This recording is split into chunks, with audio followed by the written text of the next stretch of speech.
میں تو کہتا ہوں اگر 25 سال پہلے میں نے یہ حدیث پڑھی ہوتی تو میں گلی گلی اس کا پیغام پہنچا چکا ہوتا، اور آج کی صورتحال یہ نہ ہوتی کہ روزانہ ایک نئے مسئلے پر ہمیں نیا انتظام کرنا پڑے۔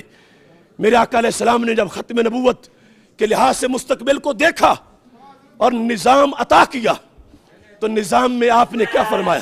فرمایا لَيَنْتَقِدَنَّ اور الاسلام عُرْوَةً عُرْوَةً، فرمایا ایک ایک کر کے اسلام کے کڑے ٹوٹیں گے، ایک ایک کر کے، قیامت تک کے حالات بتائے۔ فرمایا میری امت میں تمہیں بتاتا ہوں پہلے ہی نہ ٹوٹنے دو تاکہ آگے سب محفوظ رہیں۔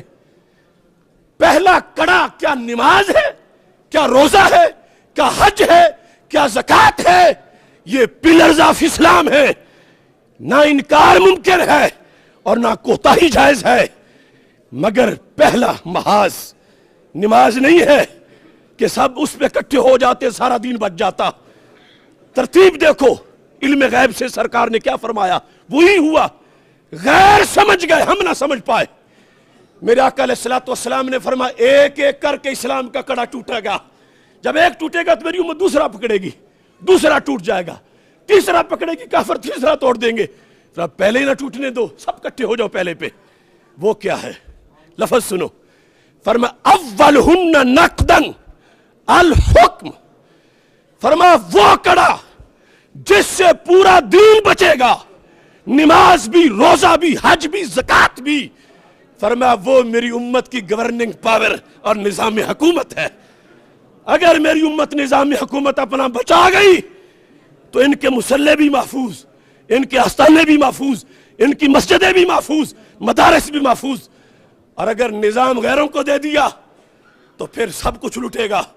اب 400 مدارس برما والوں کے کہاں گئے؟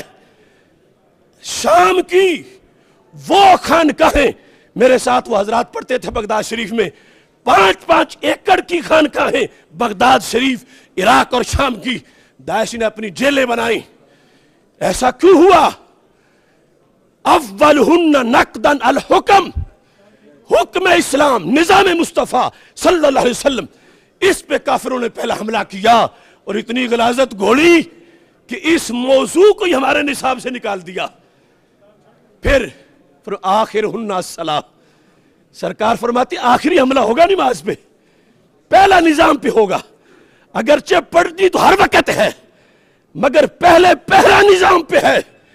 نظام بدماشوں کے لیے نہیں کہ وہ چلائیں، نظام ڈاکوؤں کے لیے نہیں وہ چلائیں، نظام امریکہ کے لونڈوں کے لیے نہیں وہ چلائیں، نظام وہ ہیں جو خلافت راشدہ کی سیٹ پہ پیچھے بیٹھنے والے ہو۔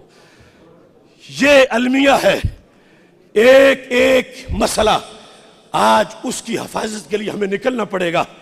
تو پھر فلا وربک لا یؤمنون حتی یحکموک، اللہ قسم اٹھا کے کہہ رہا ہے، سب سے بڑی قسم کہ محبوب مجھے تیرے رب کی قسم، وہ مومن نہیں ہوں گے اگرچہ نماز پڑھیں، اگرچہ روزہ رکھیں، اگرچہ حج کریں، اگرچہ زکوٰۃ دیں، اگرچہ چلے کاٹیں، اگرچہ وظیفہ پڑھیں، نہیں مومن۔ کب مومن ہوں گے؟ فرمایا حتی یحکموک، محبوب جب تمہاری حکومت لے آئیں گے، مانیں گے تو پھر مومن ہیں۔ یہ ہے قرآن کا پیغام ہمارے نام۔